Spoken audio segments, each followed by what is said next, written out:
Hello, my friends, and welcome to this episode on 4 tips to deal with hunger when trying to lose weight. Now, before I offer my tips, I want to offer you to not try this on your own, especially if you are on medication for diabetes or hypertension or are pregnant or are breastfeeding.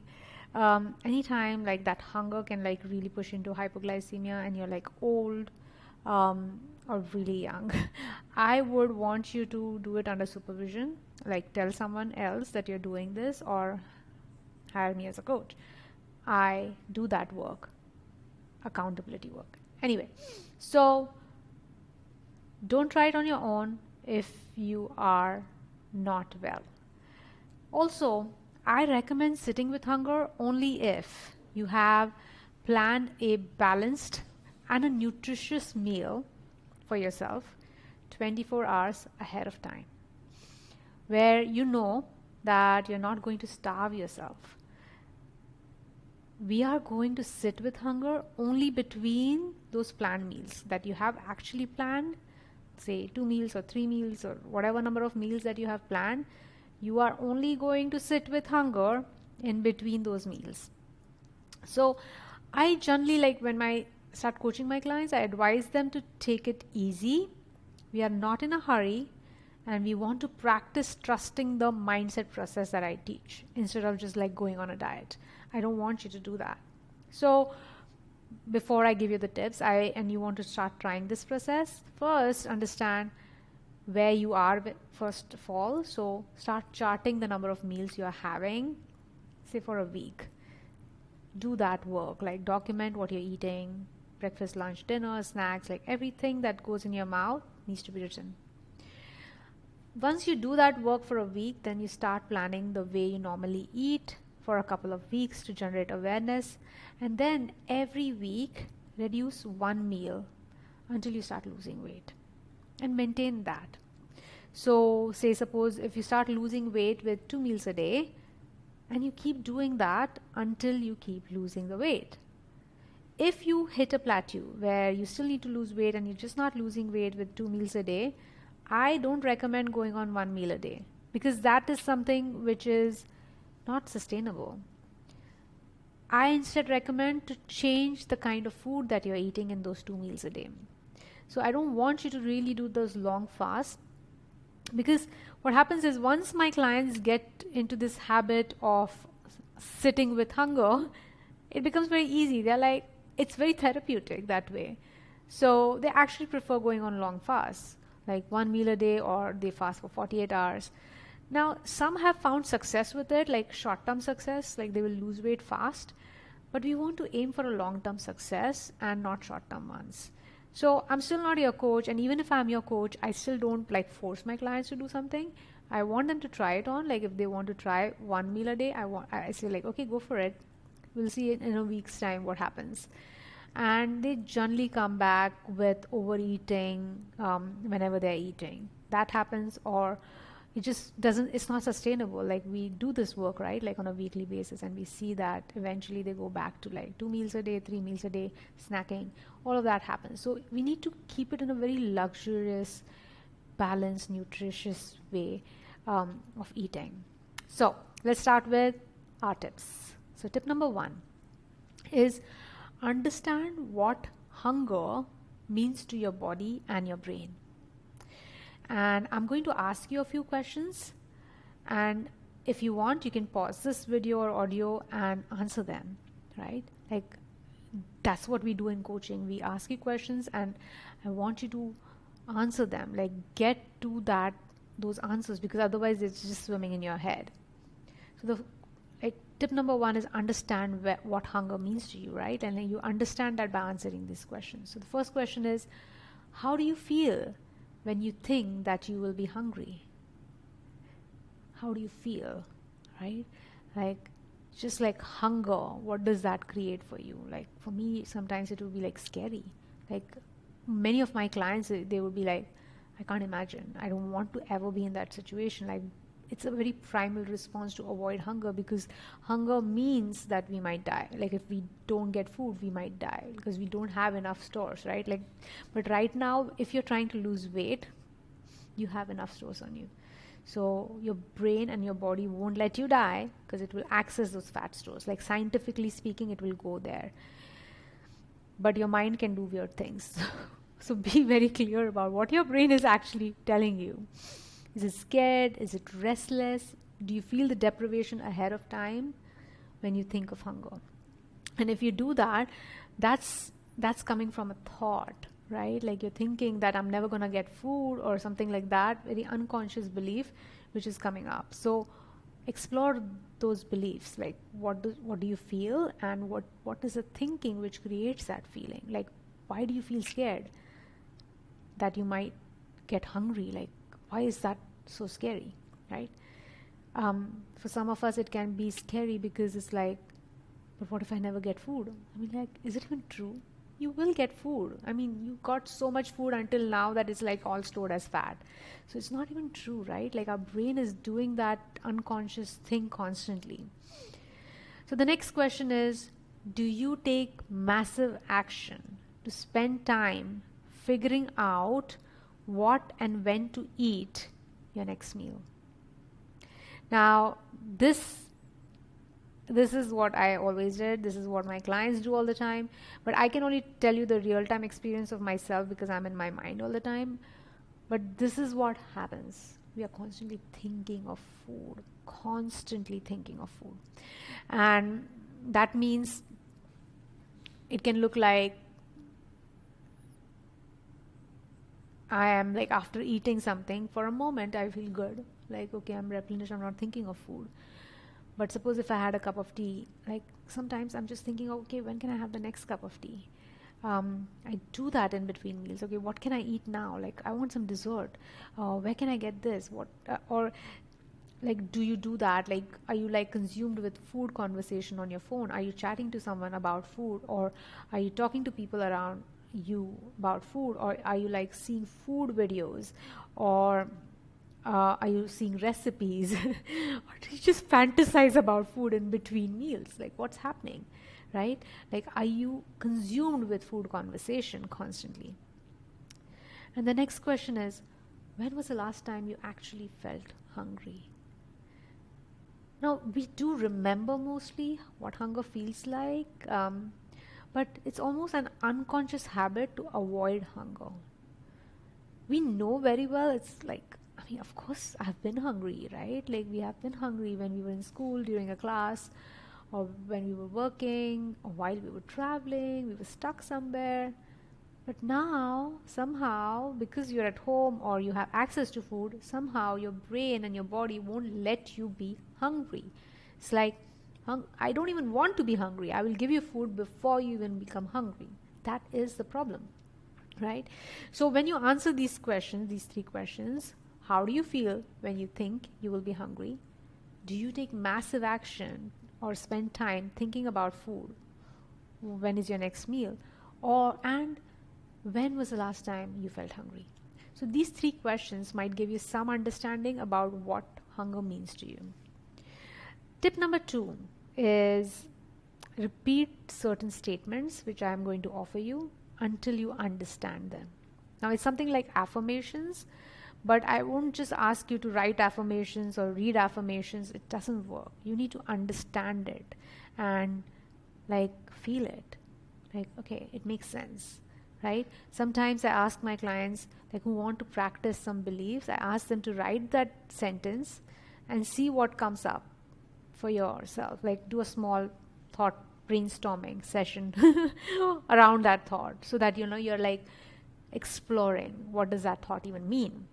So let me give you a background on this work first of all.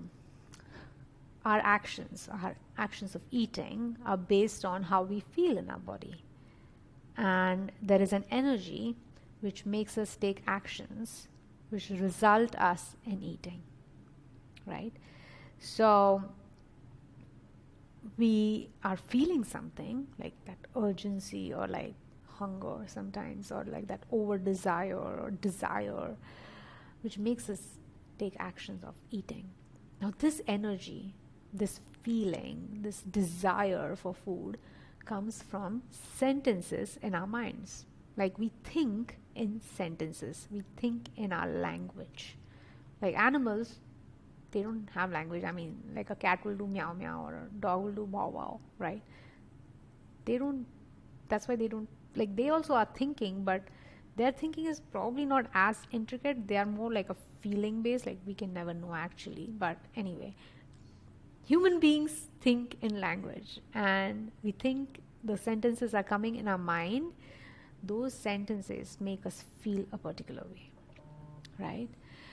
Now, these sentences are nothing but our thoughts, our beliefs, our excuses, our reasons, our justifications to eat.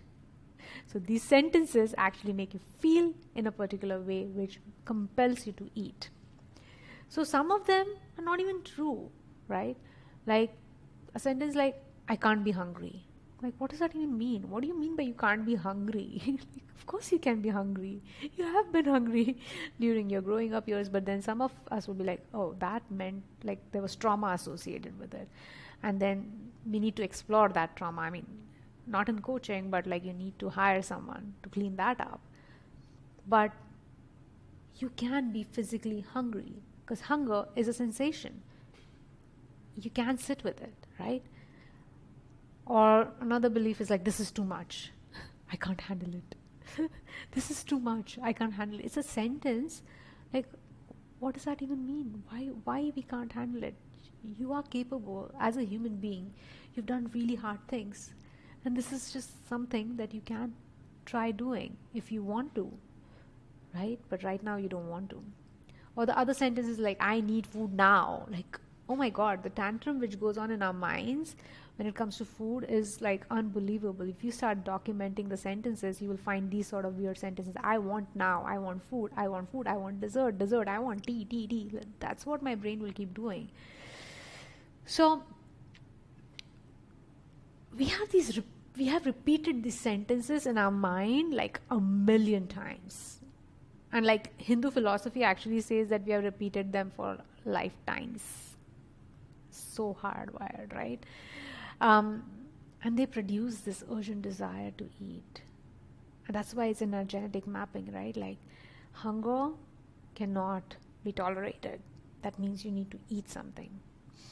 Even before you get hungry, go eat something before you get hungry. That's what our brain is telling us. That's what we have practiced believing. Unfortunately, the food that we are eating is making us hungry more, and I'll talk more about it at the end of this session, this video. So what we do is we eat some more in case we will get hungry. So I want you to recognize these sentences so that you can interrupt it at the sentence level. And I will talk about interrupting at the feeling level later on. And we are obviously going to interrupt at the action level where we don't eat. So you interrupt at the sentence level by practicing some sentences ahead of time, like on a daily basis, before the default sentences come, right? Like you can practice sentences like, hunger means it's time for me to take energy from my fat stores. Hunger means eat from here, from the fat, on the hips, on the tummy, on the arms, wherever your fat is. Hunger means, like, you really understand this, right?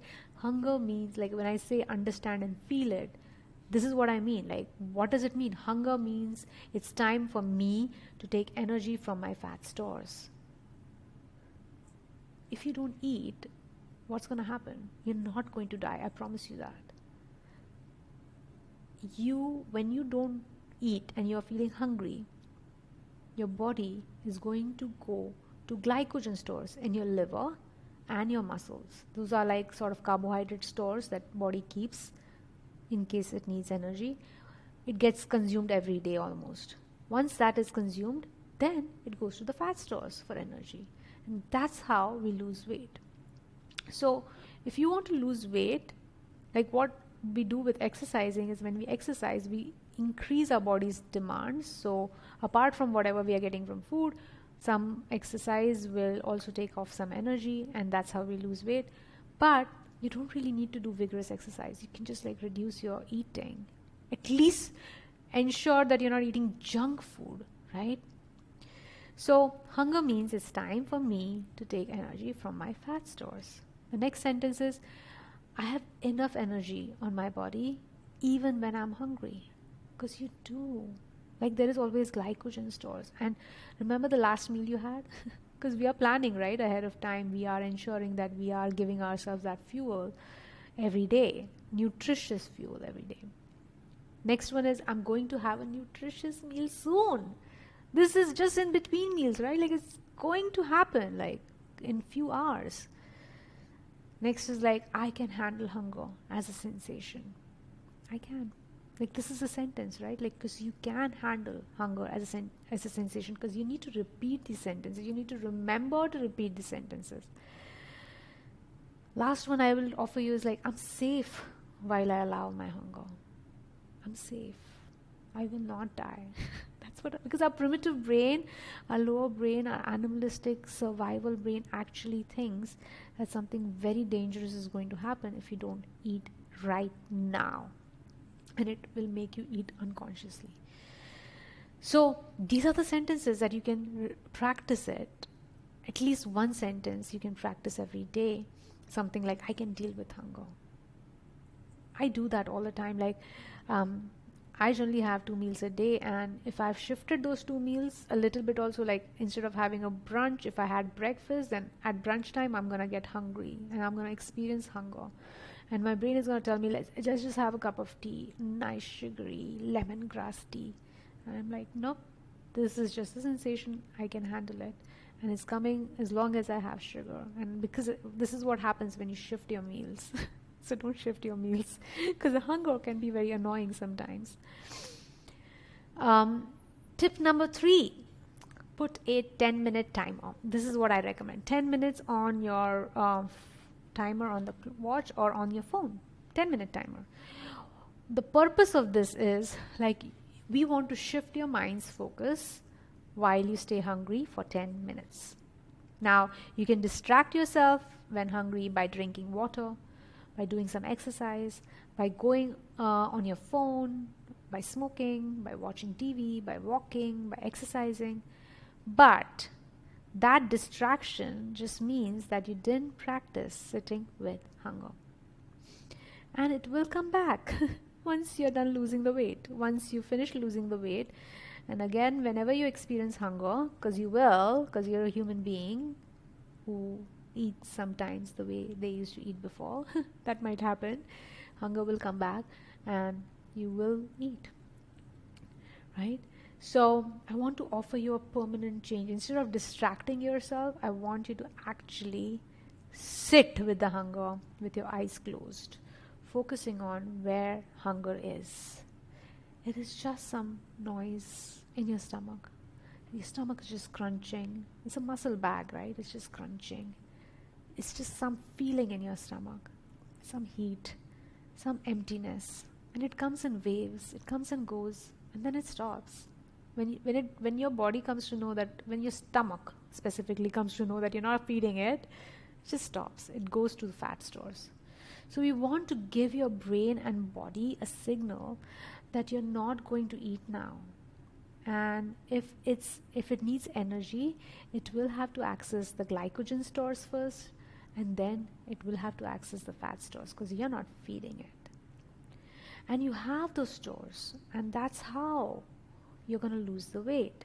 Now, when you actually achieve the weight loss and when you're in maintenance, that's a different story altogether. But it is, once you do this work of weight loss, you have to keep doing the work. It's not going to happen easily. And especially if, like, clients hire me for 6 months, but sometimes the work continues for months and months and years. But they are onto themselves. Like, once they learn this skill, they're onto themselves, and they keep on balancing it out.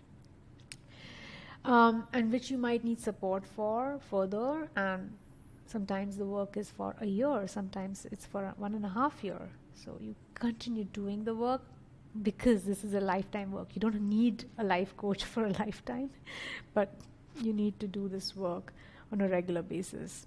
because you're the one who will do the work. Now, if you're busy working and you can't close your eyes, then I recommend you don't take any action which is related to thinking about food, talking about food, or getting food, or anything which is not planned on your meal. Instead, just carry on doing your work. Like if you're at work, just carry on doing that thing, or driving, or studying, or reading loudly, or doing your project loudly. And even if you're cooking, just continue doing the task. Don't go on tasting and eating. Like just focus on the task. Continue cleaning if that's what you're doing, right? Now the last tip is the most important part of sitting with a hunger, and that is rewarding yourself for allowing hunger. This is the most important part. The moment you start feeling hungry, start a timer for 10 minutes on your phone, right? That's what we did in the last one. And you sit with the hunger. The moment the timer goes off, remember to reward yourself. Not with food, but with a star on a sheet, like a star, or a check on your phone, or whatever worksheet you are trying to keep, or a pebble in a jar. This is what my coach had recommended. She used to call it a jar.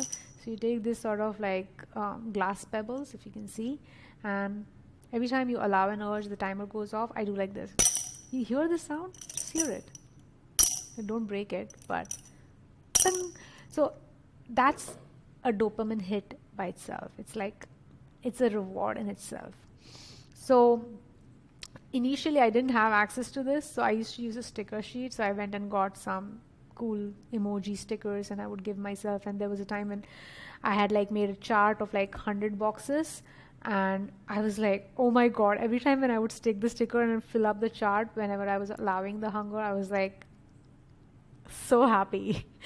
So you can use a sticker sheet, you can use you can reward yourself with a star, a check, or you can use a jar. Make a noise when you drop a glass pebble in it. Our brains have rewarded that hunger with food forever, right? And that was its dopamine hit. Now, if you want to interrupt that conditioning, you need to interrupt at the reward. So replace the food as a reward with the pebble or the star or the check. That noise, that check, that star will give you a dopamine hit, will give your brain a dopamine hit, and you'll be surprised how our brains love dopamine hits. So we are in a society where we reward ourselves with food. After a long day of work, after for a birthday party, or when we have resolved a fight with our spouse, or even like living in between meals, like sometimes that's unbearable. So we just look forward to that next meal.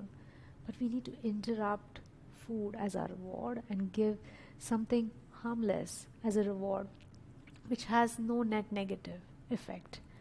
I love to reward myself with these sort of pebbles. I keep them in my office, I keep them in my living room, in my kitchen, in my bedroom. It's there everywhere, and I just love that noise. Sometimes I reward myself with meditation naps, like for 5 minutes, 2 minutes, 3 minutes, just sitting with eyes closed. They're blissful. It's like I somehow managed to take a break from my chaotic mind, and it's just like, it's so soothing. So it's a practice again. It comes with time. Now, if you continue sitting with hunger, say 5 times, or 10 times, for 2 weeks, you continue doing that until it no longer comes. And then you don't need to do this work. If you are consuming foods which are high in carbohydrates or high in sugar or are sweet, you are going to feel hungry longer. So I recommend reducing the amount of carbohydrates, sugars, and sweets in your meals, like refined carbohydrates specifically, and see how quickly the hunger stops coming. And I can help you with this work as a coach. I understand firsthand that what sugar does to our health. It affects our reproductive health, it misplaces our periods, it causes us infertility, it affects the way we look at ourselves, our body image issues. It affects our productivity at work because we feel so sluggish with this sugar. Sometimes that hunger also can interrupt with our productivity, right? It affects our mental well-being because like we use food to feel better. As a physician, I've treated a lot of avoidable complications which patients had to go through just because they were addicted to sugar, just because they were obese, just because they had PCOS, because of their addiction to sugar. It's time that we start cleaning up all of that so that our health is optimal, so that we have regular periods, we have healthy pregnancies, and we become role models for our loved ones around us. So, if you're interested in me coaching you, come on a strategy call with me. Link is in the bio.